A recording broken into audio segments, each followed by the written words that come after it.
Hi, I'm Clarke from Craftsuprint.com, and I've got some fabulous new designs to show you. The style of card I'm calling pull and slide card, and they all feature my new graphics that I've just finished drawing. They're called Girlz with a Z. This one is Suzi, holding the flower here, but the style of card is called a pull and slide card. So they'll stand up like this, but then when you pull this little tag at the top, it slides up and it reveals a hidden area here to write a message, and another hidden area on the tag as well, and then it'll slide back down to hide it again, like a hidden message. And they all come complete with envelopes too. Here's Suzi again, but she's gone shopping this time, and they slip nicely into the envelope. And then we've got Roz here, and she's busy reading a magazine, a craft magazine of course. And then we've got Fiz the Fairy just here, and I'll show you just how easy they are to make. We'll start off with the sheets themselves as they come in the kit for you, and this one here is Liz I'm going to show you today. So that's the design for the front of the card, as you saw on the front of there, and then they all come with lots of different graphics, different sentiments as well, both the long ones and the round ones that can go on the front. And there we have the tag. Now on each of the sheets you will see that it's got little registration marks here, and that's where you're going to score it. So I'll just show you on here. I use a ruler and a scoring tool, and I just give it a good sharp press 2 or 3 times just to give a good score line along there. And then this one here is the card front itself. Now I don't know, it doesn't look like the card front, but it is, because it goes under the image design on the front. And again, you've got a score line across the top there, and on the back of the card, which is also just as pretty as the front, I should have shown you earlier, but you've got 3 score lines going across that way. Now the front cover of the card gets very confusing, but you've got instructions in the kit as well, and these are all mentioned along with the sheet number as well in the kit. Here you've got 3 lines that you're going to cut with a knife, and then you've got 2 lines that you're going to score. But in the instructions, which I've printed out here, it does show you exactly where to cut and where to score, just in case you're not sure, but I'll show you now anyway. Now what I like to do when I'm cutting lines is to use, I'm going to call it a pokey tool, I don't know what else to call it. So I've got a point on the end, and I like to make a hole in each of the corners where I'm going to cut.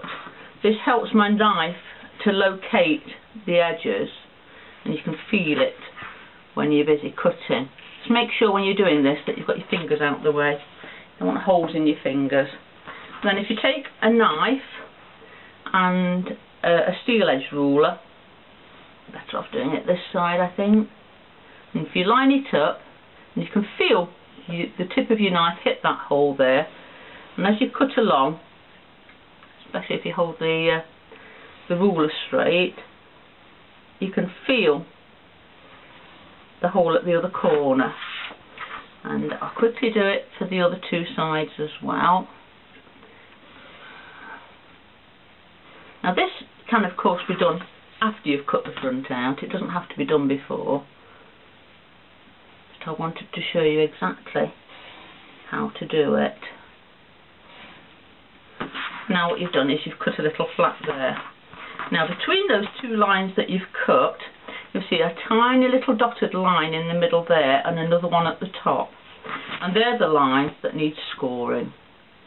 So if you just line your ruler up along the line, and again score it, and I'll show you what we're going to do with that in a minute. Now I've already done all that lot and cut it out as well. If I just fetch this one over, and this one has got Fiz the Fairy on it, and we're going to make today. And there she is, very pretty.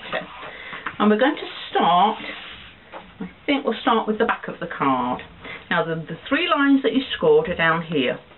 So if you place it down and get your bone folder, and if you fold up on the uppermost one, flip it over first then. If you fold up there, and give a good sharp crease along the score line that you did earlier.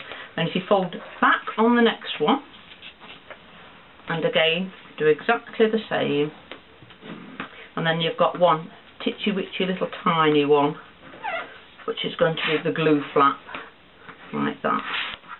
So what you've got now is something that resembles that. That's what it was like when it was flat, and now it's going to zigzag up like that and create the back of the card.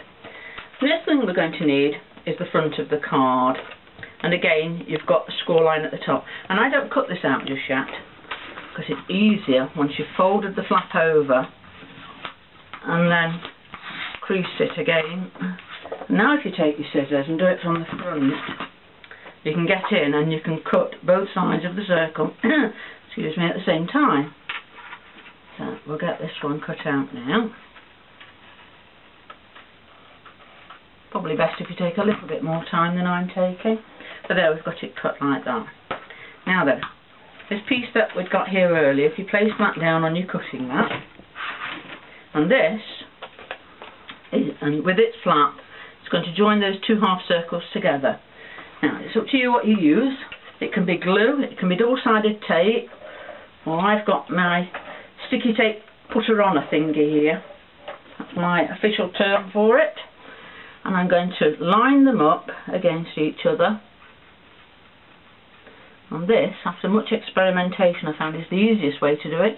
And then you just push the flap over, and I like to press it down with my bone folder. Now then, we've joined the two pieces together. That is going to come over there like that to create, as you saw earlier, the card base itself. So obviously we're going to put double-sided tape down here and stick the front down, and again I'm going to use my sticky tape putter-on-a thingy. I'm sure it's got a proper name, but I like my name better. So there, stick that down, and there we've made the front of the card. So we'll place that to one side for a moment. Now then, the card front cover that we cut the flap in earlier. If you remember, we scored at the top and at the bottom, so the first fold we're going to make is going to be up, and again we're going to give it a good sharp crease, and then the next fold we're going to make is going to go down, and again we'll give a good sharp crease, so it'll look like that, and you can already see where the sliding motion is going to go. Then you'll need the tag. Now if you punch a hole and pop a bit of ribbon in it as well, you can do that later, but I've done it already, and the little flap that you scored earlier, you need to fold that up. Now this piece here, turn it over so the bottom of the flap is on the same side as the tag, and you place the tag face up but that face down, and again we're going to line the two pieces up, and I'm going to use my tape putter-on-a thingy, and what I'm doing is I'm lining up the edge of this tag here with the edge of this flap here,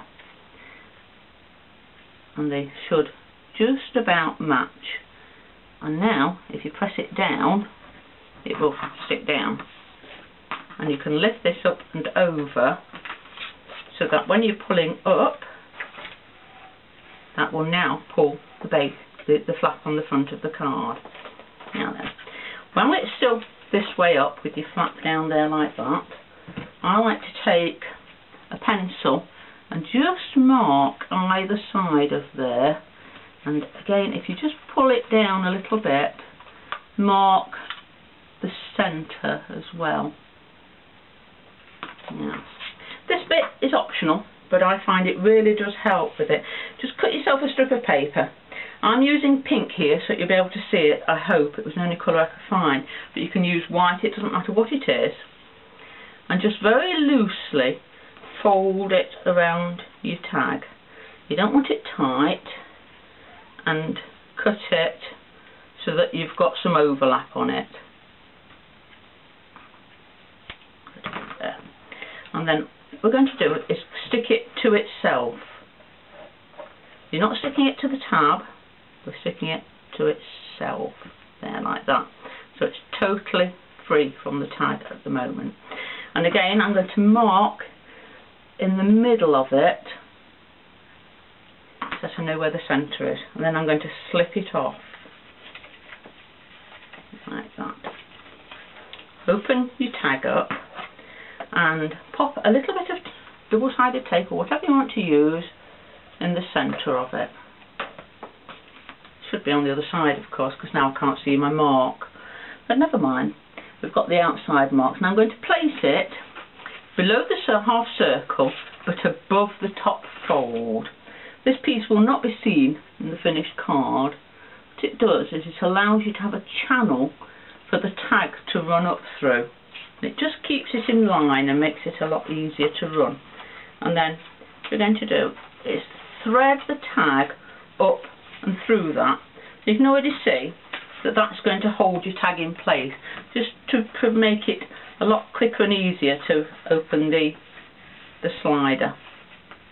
Right, now we've finished that, it's turn it over and add tape just to the back of this little slider that you've just made, a piece of paper, and all the way around the sides of your card front as well. I'm just doing it very quickly, but I would suggest you perhaps do it towards it. You don't want it anywhere near the middle. You certainly only want it on the edges. And if you bring back the card front that you made earlier, remember that's your back. You want to put it on this side here. And what we're going to do is you half circle to the top where your half circle is, and very carefully matching the corners, and stick it down into place. Now we can, and don't forget to rub along here as well where we put that double-sided tape. Now I would suggest that you do this a few times, but you can already see that that is running very smoothly on the front there. Now we're going to stick the front design on now, but we're only going to stick it to this part here. So below the dotted line on the front is where you need to put your double-sided tape, or sticky tape butter on the thingy. And if you line your front design up with the base of this, you don't want it going over onto the card itself, and centre it as much as possible. So I'm just lining that up there, and then you can stick it into place. Just use the bone folder to make sure it's all adhered. And now when I pull it, it pulls the front up as well. As I said, on the card, on the sheets itself, you've got all these sentiments as well. Only put your double-sided, I'm using double-sided foam tape. Only put it on the bottom of it though. And I'm making this one as a birthday card. You can put it where you like, but I'm going to pop it in the corner there. And then on the back, I'm going to use one of the happy birthday sentiments as well. And I'm just going to stick this one down flat, I think, on the back. So there we have it. Really quick and easy. It's a lot easier to make than what it was to take the photos and try to describe how to make it. So you've now got a lovely pull and slide cloth that looks lovely on the mantelpiece, but the recipient has also got a secret message in there as well. There we go. And write your love notes in there too. And I've not made the envelope for this one, but as I said, they do come with their own envelopes as well, and there will be lots on the website too. Thank you for watching. I hope you've enjoyed it today. If you like my designs, then you'll find them at www.craftsuprint.com/Carol Clarke. And the cup number for the Fiz Fairy one is cup 337160_359. I hope to see you next time on Cup TV. Bye!